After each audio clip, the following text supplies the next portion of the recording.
How to recover old WhatsApp account without SIM. Hi everyone, welcome back to our channel. This is Rose and I will guide you to recover old WhatsApp account without SIM. Watch the video till the end and without further ado, let's begin. First of all, navigate to WhatsApp application and make sure that you logged into your account. Tap three-line icon at top right and choose settings option.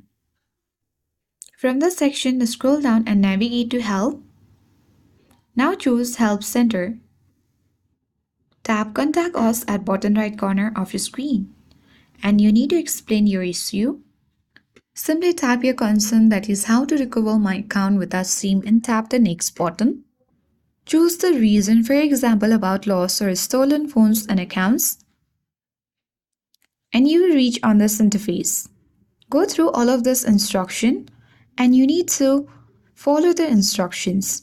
If your question isn't answered, you can easily scroll down and tap a no under did this answer questions or did this answer your question. And you need to select send my question to WhatsApp support. Once submitted, WhatsApp will review your issue and send you a response with instructions. Just follow them to recover your account. And with this, you are good to go. You will later see that you have recovered your old WhatsApp account without your SIM. I hope this guide was helpful. If it was, then do like, share, comment, and don't forget to subscribe. Thank you for watching and I'll see you in the next video.